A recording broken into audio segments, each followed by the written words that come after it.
Hello guys, my name is Praveen Sharma. और आज हम देखेंगे कि टेली प्राइम में जो अकाउंट होते हैं, टेली प्राइम में जो अकाउंट होते हैं वो कितने प्रकार के होते हैं और वो कैसे यूज किए जाते हैं। तो हम टेली प्राइम के जो अकाउंट है, तो सबसे पहले आपको पता है कि टेली प्राइम में अकाउंट कितने प्रकार के होते हैं। तो आपको पता है कि टेली प्राइम में अकाउंट तीन प्रकार के होते हैं। टाइप्स ऑफ अकाउंट कितने प्रकार के होते हैं? तीन प्रकार के होते हैं। टेली प्राइम में अकाउंट तीन प्रकार के होते हैं। कौन कौन से होते हैं?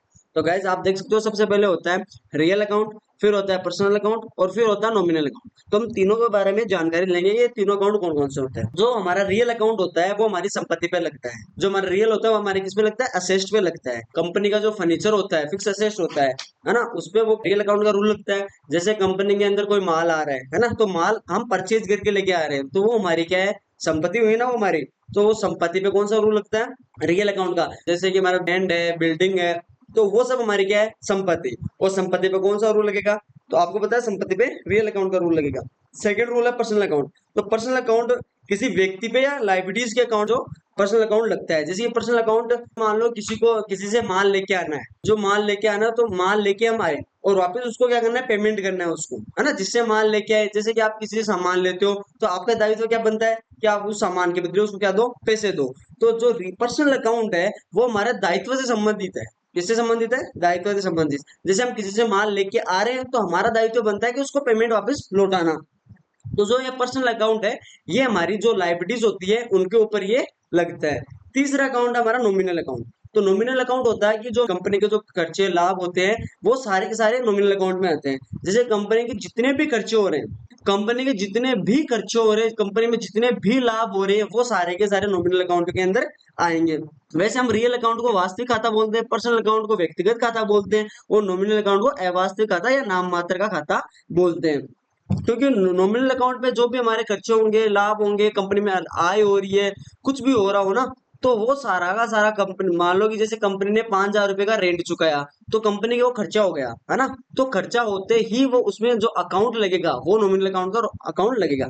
जैसे कंपनी में 10,000 रुपए कमीशन के आ रहे हैं या 10,000 रुपए इंटरेस्ट के आ रहे हैं, तो वो कंपनी में क्या हो रही है? उसकी आय हो रही है ना। कंपनी में पैसे आ रहे हैं, कंपनी में आय हो रही है, तो जो आय पे रूल लगेगा वो भी हमारा नॉमिनल अकाउंट पे रूल है वो लगेगा। फिर हमारा जो पर्सनल अकाउंट है, तो आपको पता है पर्सनल अकाउंट किस पे लगता है? लाइबिलिटीज के ऊपर। और रियल अकाउंट किस पे लगता है? हमारी संपत्ति के ऊपर। फिर आते हैं, हम बात करते हैं कुछ और टॉपिक के बारे में। जैसे कि कंपनी की जो फाइनेंशियल ईयर होती है, फाइनेंशियल ईयर क्या होती है? जैसे कि हमारी जो कैलेंडर की फाइनेंशियल ईयर होती है ना, वो क्या होती है? 1 जनवरी से 31 दिसंबर, ठीक है। मगर कैलेंडर हो गई जनवरी, उसकी डेट होती है, ठीक है। और जो बिजनेस की डेट होती है 1 अप्रैल टू 31 मार्च, यानी उनका जो ईयर होता है बिजनेस का स्टार्ट होने का, तो वो होता है 1 अप्रैल से, और जो खत्म होता है वो 31 मार्च को होता है। तो आपने देखा होगा कि 31 मार्च को जितने भी कंपनी में होते हैं उन पे मतलब बहुत सारी जिम्मेदारी रहती है कि उनको जो ट्रांजेक्शन किए हुए हैं उनको सुव्यवस्थित करना, कौन सा ट्रांजेक्शन कहाँ हो रखा है उसको सारे को समेट के एक जगह रखना। उनकी जो फाइनेंशियल ईयर, जो कंपनी की जो एक ईयर की जो ग्रोथ थी, उन सभी को वो समेट कर एक जगह रखना, क्योंकि 31 मार्च को उसकी फाइनेंशियल ईयर खत्म हो जाती है और फिर दूसरी फाइनेंशियल ईयर शुरू हो जाती है। तो जो कंपनी की फाइनेंशियल ईयर होती है या फिर बिजनेस की फाइनेंशियल ईयर होती है, वो 1 अप्रैल टू 31 मार्च होती है। और फिर हम बात करते हैं कि जो डेली प्राइम के जो महत्वपूर्ण टॉपिक है उनके बारे में। सबसे महत्वपूर्ण आता है डे बुक। तो डे बुक क्या होता है? तो डे बुक होता है दोस्तों कि जैसे कंपनी में जैसे हम आज तक की एंट्री की हुई है ना, कंपनी में जैसे हम अभी कोई परचेज की एंट्री करते हैं, सेल्स की एंट्री करते हैं, पेमेंट की एंट्री करते हैं, तो उनको जो देखने के लिए है ना, डे बुक का यूज करते हैं। फिर हो गई हमारी जैसे कि सन्ड्री क्रेडिटर और सन्ड्री डेबिटर। तो सन्ड्री क्रेडिटर किसे बोलते हैं? सन्ड्री क्रेडिटर जिसे बोलते हैं जिससे हम उधार माल खरीदते हैं, है ना। जिससे हम उधार माल खरीदते हैं वो हमारा सन्ड्री क्रेडिटर हो जाता है, और जिसे हम उधार माल बेचते हैं वो हमारा सन्ड्री डेबिटर हो जाता है। और कैपिटल अकाउंट किसे कहते हैं? तो कैपिटल अकाउंट कहते हैं कि जो हमारा मालिक होता है, मालिक के लिए कैपिटल अकाउंट यूज होता है, ना कि मालिक के लिए मालिक का खुद का नाम होता है।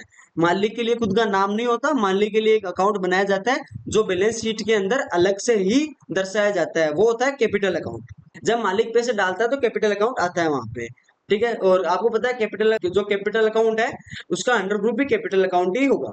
फिर होता है हमारा सेकंड होता है ड्रॉइंग अकाउंट। तो ड्रॉइंग अकाउंट क्या होता है? ड्रॉइंग अकाउंट ये होता है कि जो मालिक जब भी पैसे कंपनी से निकालेगा, ठीक है, कैपिटल तो क्या वो पैसे डालेगा, और ड्रॉइंग अकाउंट का मतलब क्या होता है? मालिक जब भी पैसे निकालेगा ना, मान लो माल निकाल रहा हो या फिर अपना मान लो जो कंपनी के पास मान लो गाड़ियों का शोरूम है तो अपने पर्सनल यूज के लिए गाड़ी निकालेगा। या मान लो कि मालिक के कोई फर्नीचर की शॉप है, फर्नीचर की कंपनी है, तो उसके पर्सनल यूज के लिए नहीं, अपने घर के लिए जो फर्नीचर चाहिए तो वो क्या करेगा, दूसरी कंपनी से थोड़ी लाएगा, वो तो अपनी कंपनी से लेके आएगा। तो उसके लिए जब भी मालिक पैसे निकालेगा, उसको जरूरत होगी पैसे निकालने की, तो पैसे निकालेगा तो वहां पे उसकी जगह ड्राइंग अकाउंट आएगा। ठीक है। और कैपिटल अकाउंट का जो अर्थ होता है वो होता है पूंजी, और मालिक क्या होता है कंपनी के लिए, पूंजी होता है ना। तो मालिक के लिए कैपिटल अकाउंट आता है। फिर आता है हमारा असेस्ट। तो असेस्ट क्या होती है, असेस्ट होती है हमारी जो कंपनी की संपत्ति। कंपनी क्या होती है, संपत्ति। जैसे कि कंपनी में मान लो कि कंपनी कंप्यूटर की कंपनी है, तो वहां पे जो कंप्यूटर है वो उसके लिए क्या है, उसके लिए संपत्ति नहीं है, उसके मतलब वो कंप्यूटर से कुछ धंधा करता है, तो उसके लिए वो कंपनी जो कंप्यूटर वो क्या है, उनकी संपत्ति। कंपनी के अंदर जो केस पड़ा हुआ है वो उसकी क्या है, संपत्ति। कंपनी के जो बैंक में पैसे पड़े हैं वो उनकी क्या है, संपत्ति। करंट एसेट्स क्या होती है, करंट एसेट्स होती है कि कंपनी के पास अभी कितने वर्तमान में उसके पास कितनी करंट एसेट्स पड़ी है ना। तो वो क्या होती है, हमारी करंट एसेट्स होती है। जैसे कंपनी के पास अभी अभी जस्ट पैसे 5 लाख रुपए हैं, तो उसकी क्या है, वो करंट एसेट्स। ठीक है। उसके बैंक में अभी 5 लाख रुपए, तो उसकी क्या है, वो एसेट्स। ठीक है। फिर होती है लाइबिलिटीज। तो लाइबिलिटीज मतलब आपको भी मैंने बताया कि लाइबिलिटीज का मतलब क्या होता है, दायित्व। तो लाइबिलिटीज का मतलब दायित्व होता है या दायित्व से संबंधित होता है। फिर होता है एक्सपेंसेस। एक्सपेंसेस का मतलब हो गया कंपनी के जितने भी जो खर्चे होते हैं उनको एक्सपेंसेस के अंडर में लिया जाता है। कंपनी का मान लो जो भी चाय पानी का, उसके जो भी रेंट का मतलब हो गया, परचेज का हो गया, जितने भी एक्सपेंसेस होते हैं वो सारे के सारे एक्सपेंसेस के अंदर आएंगे। Balance sheet. तो बैलेंस शीट क्या होती है, बैलेंस शीट ये होती है कि कंपनी की जो वास्तविक स्थिति होती है उसका पता लगाने के लिए बैलेंस शीट का यूज किया जाता है। ठीक है। कंपनी की वास्तविक स्थिति का पता लगाने के लिए बैलेंस शीट का यूज किया जाता है, क्योंकि बैलेंस शीट के अंदर हम जो भी एंट्रियां करते हैं, जो भी और कुछ करते हैं, है ना, वो सारे के सारे हम बैलेंस शीट के अंदर देखते हैं। क्योंकि बैलेंस शीट के अंदर आपको पता चलेगा कि कंपनी की लायबिलिटीज कितनी है, कंपनी में करंट एसेट्स कितने हैं, कंपनी में कैपिटल अकाउंट ने कितने पैसे दिए हैं, कंपनी में लॉस एंड प्रॉफिट कितने का हो रहा है, वो सारा का सारा आपको जो डेटा मिलेगा वो बैलेंस शीट में ही मिलेगा। क्योंकि जो टेली की जो बैलेंस शीट होती है, या फिर अकाउंटिंग की बैलेंस शीट होती है, या फिर आप बोलते हो कंपनी की जो बैलेंस शीट होती है, वो अत्यंत ही महत्वपूर्ण होती है। क्योंकि इसी में सब कुछ पता चलता है कि कंपनी में कितना पैसा है, कितना पैसा नहीं है, कंपनी में कितना केस है, केस नहीं है, कंपनी में कितना लॉस हो रखा है, कितना प्रॉफिट हो रखा है, वो सारा का सारा आपको बैलेंस शीट में ही पता चलेगा। एक तरीके से इसको मान सकते हो कि ये जो कंपनी का होता है वो कच्चा चिट्ठा होता है, यानी सारा का सारा आपको इसमें मिलेगा। अगले वीडियो में मिलेंगे कुछ नए टॉपिक के साथ, और इसके लिए धन्यवाद।